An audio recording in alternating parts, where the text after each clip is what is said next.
In 1943, a Navy cook aboard a destroyer in the North Atlantic fed 300 men on a stove that would not stay level.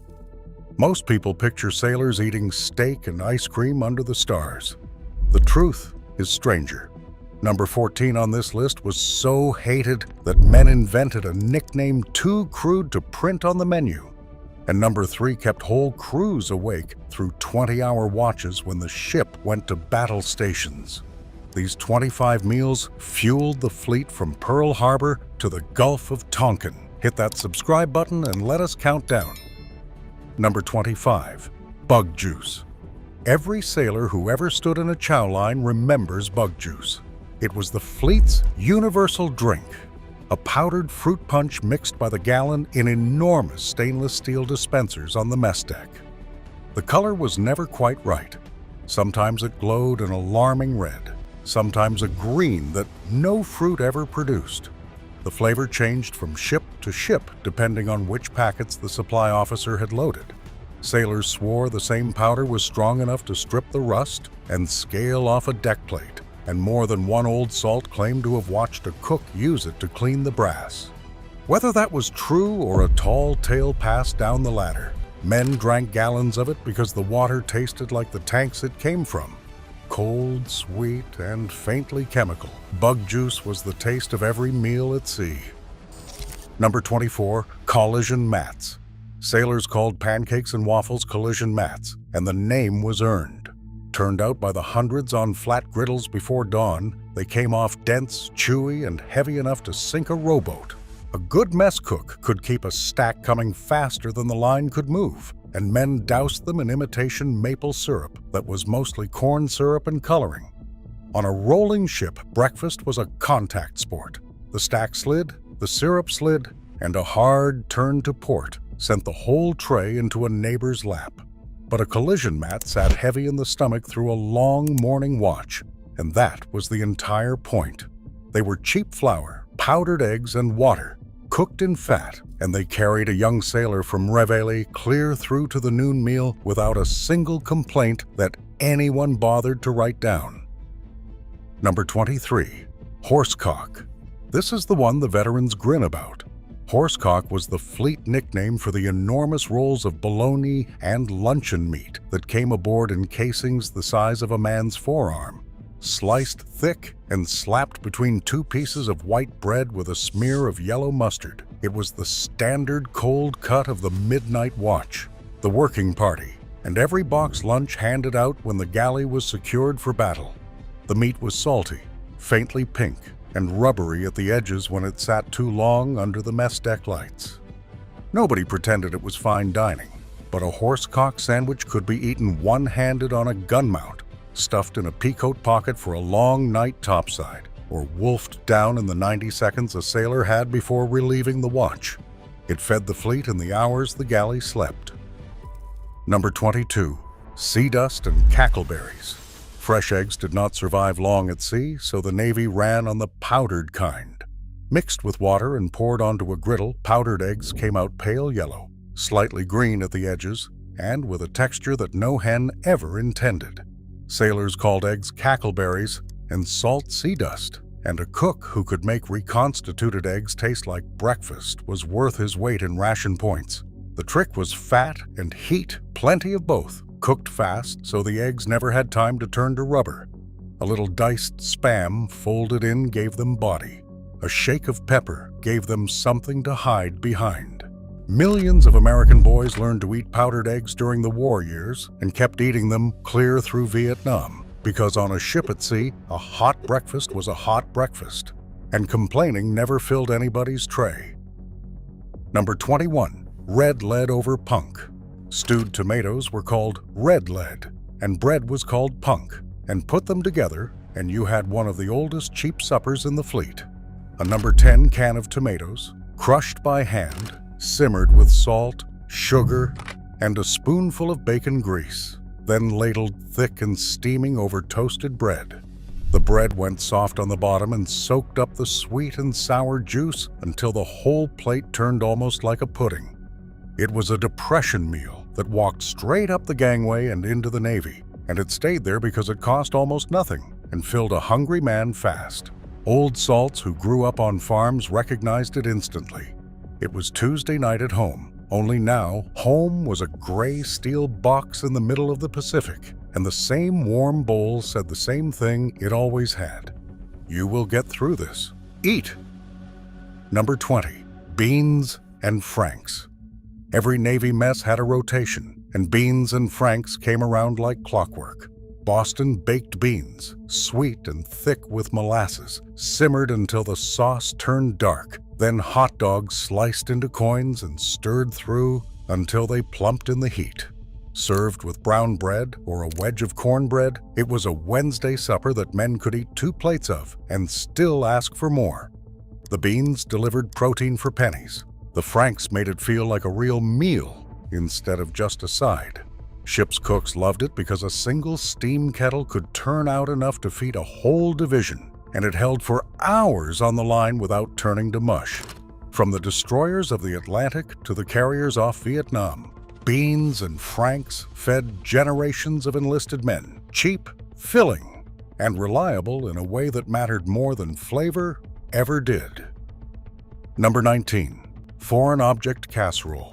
Somewhere in every week there was a meal the men could not identify, and the fleet name for it was as blunt as sailors always are. Mystery meat, foreign object, whatever the mess deck decided to call it that day. It was the cook's answer to the problem every galley faced, the odds and ends of the week that had to be used before they turned.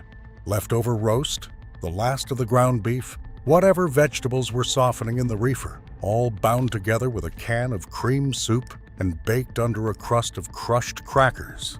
Some nights it was genuinely good, some nights it was a warning, but a foreign object casserole wasted nothing. And on a ship steaming 1,000 miles from the nearest supply depot, wasting nothing was not a virtue. It was survival. The men ate it, grumbled about it, and lined up for it again the next time it appeared. First pattern break. Here is what the war movies never show you. The men who fed the fleet were not background characters.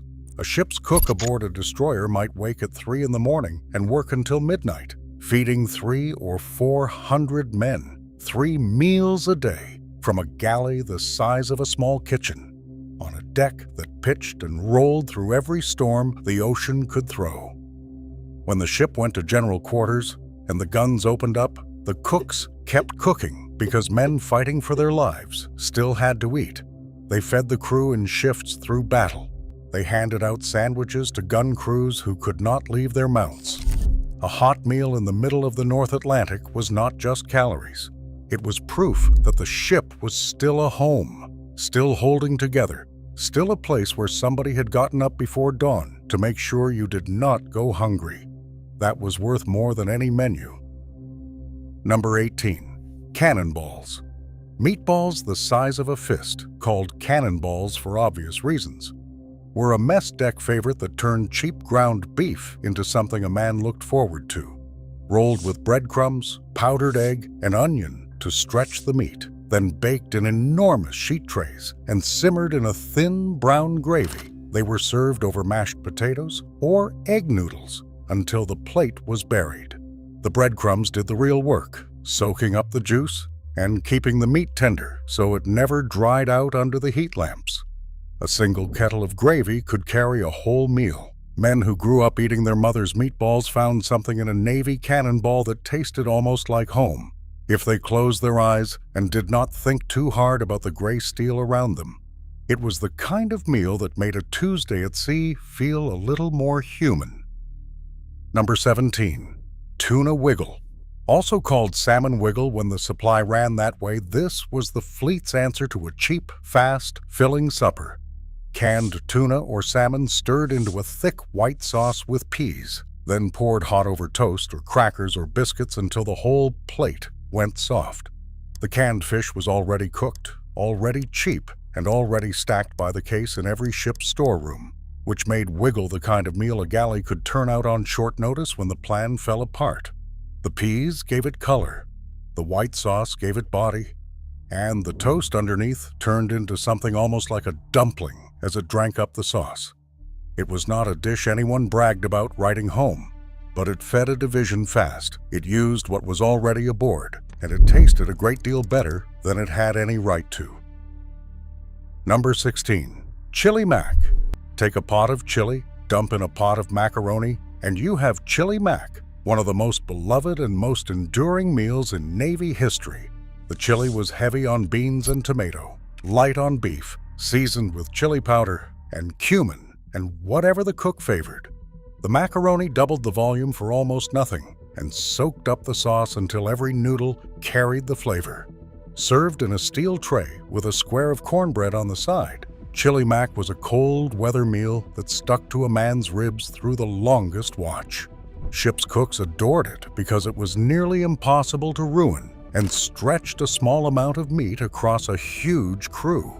Sailors adored it because it actually tasted good, which on a mess deck was not something a man could take for granted. It survived from the war years straight through to today. Second pattern break. Here is something worth stopping on. The Navy fed men on a budget that would shock a modern American. During the war years, the ration allowance was measured in cents per man per day, and the cooks were expected to turn those pennies into 3 hot meals for hundreds of hungry sailors. That is why so many of these dishes lean on the same handful of ingredients. Beans, because they cost almost nothing and kept forever. Canned tomatoes, because they added brightness and color to bland food. Powdered eggs and powdered milk, because fresh anything spoiled in days at sea. Bread and macaroni and potatoes, because starch was cheap and filling, and a full man was a working man. There was no waste, because there could not be. Every scrap of leftover meat became tomorrow's casserole. Every ham bone flavored the next pot of soup. The men who ran those galleys were not chefs. They were engineers of scarcity, and they kept a fighting fleet fed on almost nothing. Number 15. SOS, chipped beef. We are getting close to the top now, but chipped beef earns its spot on the way. Thin slices of dried salted beef, torn into strips and stirred into a thick, peppery white gravy, then poured over toast. The military served it by the ton, and every man who wore the uniform between Pearl Harbor and Vietnam ate it. The salt in the beef seasoned the whole sauce. The gravy soaked into the toast and turned it soft and rich. It was fast, it was cheap, and it was filling, which made it the perfect breakfast for a crew that had to be fed and back to work before the sun cleared the horizon. Cooks could make it from shelf-stable ingredients that never spoiled, which meant it appeared no matter how far the ship was from port. The men had a name for it. We will get to the full version soon enough. Number 14. Baked heart and liver. Now here is the dish that earned a nickname too crude for the menu board. Organ meats were cheap, nutritious, and plentiful, and a thrifty Navy was not about to throw them away. Beef liver sliced thin, dredged in flour, and fried fast with a mountain of onions was a standard supper, packed with iron and protein that kept men strong through brutal work. The problem was cooking it right. Left in the pan too long, liver turned tough and bitter. And a galley feeding 400 men rarely had the luxury of pulling every slice at the perfect moment. So, a generation of sailors grew up convinced they hated liver, when what they really hated was overcooked liver served cold on a steel tray. The men who got it fresh from a careful cook knew better. Rich, mild, faintly sweet under the caramelized onions, it was one of the most nourishing meals the fleet ever put out. Number 13. Sliders. The Navy hamburger had a name, and the name was Slider, because a good one was greasy enough to slide right down. Cooked on a flat griddle by the hundreds, pressed thin, and slapped onto a soft bun with a slice of cheese and a limp piece of lettuce.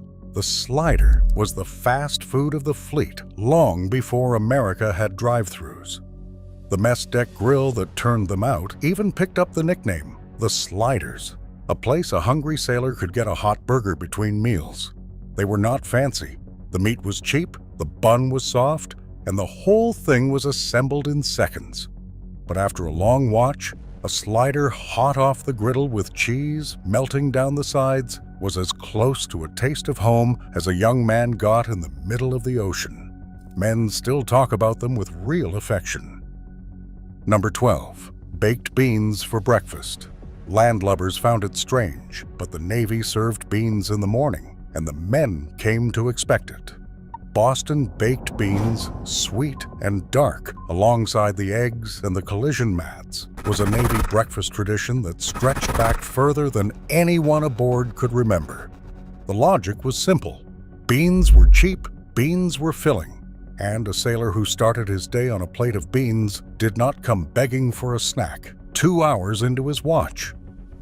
The molasses gave them a deep, almost smoky sweetness. A little diced pork gave them richness.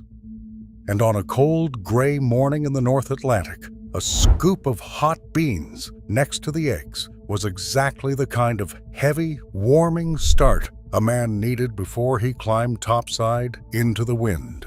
It was a small tradition, but traditions were how a ship held itself together, one meal at a time. Number 11. Slumgullion. Slumgullion was the mess cook's masterpiece of making something from nothing, a thick stew of whatever the galley had on hand. Ground beef browned in a kettle, then onions, then canned tomatoes, then potatoes and macaroni and any vegetable in reach, all simmered together until the whole thing thickened into a rib-sticking supper. No two batches were ever the same, because no 2 weeks left behind the same leftovers. That was the genius of it. Slumgullion was the meal that cleaned out the storeroom, used up the odds and ends before they spoiled, and turned a small amount of meat into a full kettle that fed the crew for a couple of days. The potatoes and macaroni doubled the volume for pennies. The tomatoes tied it all together. It was a Depression-era survival dish that found a permanent home in the Navy, where waste was not an option, and a full man was the whole goal. Third pattern break. Here is what nobody tells you about eating at sea. The food was only half of it. The other half was the strange, enormous fact of feeding hundreds of men who were, all of them, a very long way from home. Some of these boys were 17 years old and had never spent a night away from their mothers before the recruiter signed them up. Now they were eating powdered eggs off a steel tray in the middle of an ocean, a war going on around them, with no idea if they would ever see their kitchen tables again. The meals mattered because of what they carried. A plate of chili mac tasted a little like the diner back home. A slice of pineapple upside-down cake looked like a birthday. Beans in the morning felt like a farmhouse. The cooks were not just filling stomachs. They were smuggling a little piece of America aboard 3 times a day, so that homesick kids 12,000 miles from anywhere could remember, for the length of one meal, exactly who they were fighting to get back to. Number 10. Spam 100 ways. No single food defines the war-era Navy like Spam. Shelf-stable, cheap, and shipped by the millions of cans, it turned up in every conceivable form. Fried in thick slabs for breakfast alongside the eggs. Diced into fried rice, cubed into casseroles, ground up and mixed with mustard into a sandwich spread, baked whole with a glaze of brown sugar and pineapple until it almost passed for holiday ham. Sailors joked bitterly about it, sang songs about it, cursed the man who invented it, and then ate every bite because there was always more Spam. The salt and fat made it satisfying, the versatility made it indispensable. A cook who ran short on everything else could always fall back on Spam, and the fleet ran on it from Pearl Harbor forward. For millions of American men, the taste of fried Spam is the taste of their youth, of the war, and of the strange, gray world of a ship at sea. Number 9. Navy chow mein. Somewhere along the way, chow mein became a fleet staple, the Navy's own Americanized version of a Chinese dish, and it stuck around for decades. Strips of pork or chicken, or sometimes just the leftover roast, stir-fried with celery, onion, and bean sprouts, bound in a thick brown sauce and piled over rice or crispy noodles. It gave the men a break from the endless rotation of beans and beef, a plate that tasted like something from a restaurant back home instead of a galley at sea. Cooks liked it because it stretched a small amount of meat across a lot of vegetables and rice. Sailors liked it because it was different, and different was rare and precious on a mess deck where the menu came around like the tide. Served with a scoop of rice and a splash of soy sauce, Navy chow mein was a small taste of the wider world. Number 8. Yankee pot roast. When the supply held and the cook had time, Sunday might bring pot roast, the closest thing the fleet had to a real family dinner. A cheap, tough cut of beef, the kind that chewed like leather if you rushed it, browned hard and then braised for hours with onions, carrots, and potatoes until it fell apart under a fork. The long, slow heat broke down the toughest meat into something tender and rich, and the drippings became a gravy that men ladled over everything on the tray. It was the meal that said the week was ending, that there was time now, that somebody in the galley had cared enough to start this at dawn so it would be ready by supper. On a warship 1,000 miles from anywhere, a plate of pot roast on a Sunday afternoon was as close to home cooking as a sailor got, and the men knew it and loved it for exactly that. Number 7. Split pea soup with ham. No pot on the mess deck stretched further than split pea soup. Dried peas, which cost almost nothing and kept forever, simmered for hours with a leftover ham bone until they dissolved into a thick green soup that could hold a spoon upright. The ham bone gave up every trace of smoke and salt it had. The peas thickened the broth without a drop of cream, and the whole enormous kettle cost the Navy almost nothing to fill. It was the perfect ship's meal, forgiving and cheap and impossible to ruin, the kind of thing a cook could leave simmering through the busiest part of the morning and come back to find better than he left it. Served with crackers or a heel of bread, it warmed a man from the inside out on the coldest watch. From the war years through Vietnam, split pea soup fed the fleet one thick, smoky bowl at a time. Number 6. Corned beef hash. Canned corned beef and diced potatoes, fried together on a flat griddle until the bottom formed a dark, crackling crust, was a breakfast the whole fleet knew by heart. It came out of a can, which meant it never spoiled and was always available, and a good cook pressed it flat and let it sit until the edges turned crisp and brown. Topped with a fried egg or a poached one when the galley was feeling generous, it was a heavy, salty, satisfying start to a working day. The men shoveled it down and went back for more. Corned beef hash asked nothing of the cook but a hot griddle and a little patience, and it gave back a breakfast that filled a sailor clear through to noon.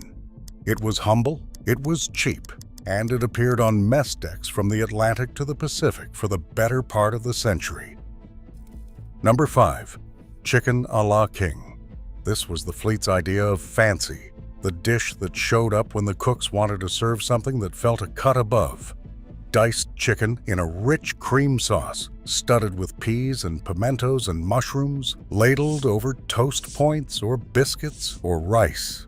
The cream sauce turned cheap ingredients elegant, and the little flecks of red pimento gave it a dressed-up look that stood out on a steel tray. It let a galley stretch a small amount of chicken across a whole crew, while still putting out something that looked like effort. Men who grew up eating simple food found chicken a la king almost sophisticated, a taste of the kind of meal served in a hotel dining room they had only ever seen in the movies. On a ship far from any hotel, that little illusion of luxury was exactly the point, and the men appreciated every bite. Number 4. Pineapple upside-down cake. The fleet ran on sugar as much as it ran on beans, and no dessert was more beloved than pineapple upside-down cake. Baked in enormous sheet pans, rings of canned pineapple pressed into a bed of brown sugar and butter that caramelized into a sticky, golden glaze. The cake batter poured over the top and flipped out when it came from the oven. The canned pineapple kept forever in the storeroom, which meant this taste of the tropics could appear anywhere the ship steamed, even in the gray middle of a northern ocean. A square of it on a sailor's tray was a small celebration. a birthday when there was no birthday, a reminder that sweetness still existed in the world. Ship's bakers, who worked through the night while the rest of the crew slept, took real pride in it, and the men who ate it remembered it for the rest of their lives. Number 3, battery acid. Here is what kept whole crews awake through 20-hour watches. Navy coffee, brewed thick and black and strong enough to earn the name battery acid, was not a beverage. It was fuel, medicine, and ritual all at once. The urns on the mess deck never went cold, day or night, because a warship never really slept, and neither did the men who ran it. Sailors drank it by the gallon, standing watches that ran through the night, manning stations through general quarters, pushing through exhaustion that no amount of sleep could touch. The coffee was bitter, scalding, and often hours old, reheated until it tasted like it had been strained through a boiler. Nobody cared. A cup of battery acid was the difference between a man who could hold his eyes open on the midwatch and one who could not. It fueled the fleet through every war of the century, one bitter, black, indispensable cup at a time. Number 2, Navy bean soup. If any single dish deserves to be called the taste of the United States Navy, it is bean soup. Dried Navy beans, which took their very name from this connection, simmered for hours with a ham bone or a piece of salt pork, an onion, and little else, until the beans burst open and their starch thickened the broth into a creamy, white soup far richer than its ingredients had any right to be. It cost the Navy almost nothing and fed the crew for days. It was cheap, filling, and nearly impossible to ruin, which made it the perfect meal for a galley feeding hundreds around the clock. A cook could leave it simmering through the worst of the morning rush and come back to something better than he had left. The name says everything. This was not a soup the Navy happened to serve. It was the Navy's own, ladled out from Pearl Harbor to the Gulf of Tonkin, one thick white bowl at a time. Number 1, SOS. The one they never forgot. At the top of the list is the meal every veteran remembers, the one that earned a name too honest for polite company. Creamed chipped beef on toast, known throughout the fleet by 3 letters that stood for a phrase we cannot quite print, though the men said it with a strange kind of love. Dried, salted beef torn into strips and folded into a thick, peppery white gravy, then poured hot over toast until the bread went soft beneath it. It was the breakfast that fed the American military through every war of the 20th century. Cheap, fast, and made from ingredients that never spoiled no matter how far the ship was from home. Men cursed it and craved it in the same breath. They complained about it for 50 years and then made it in their own kitchens for their grandchildren. Because somewhere along the way, the taste stopped being just food. It became the taste of being young and scared and alive and part of something bigger than themselves. That is why they never forgot it. That is why they still make it. And now you know exactly what they were remembering. Here is my challenge. Make one of these this week. Just one. The SOS, the Navy bean soup, the Chili Mac. Then come back and tell me if the men who ate it were right. Drop the one you are going to try in the comments, and if you had someone in the family who served, ask them what they remember from the mess deck. You might be surprised what still gets a smile all these years later.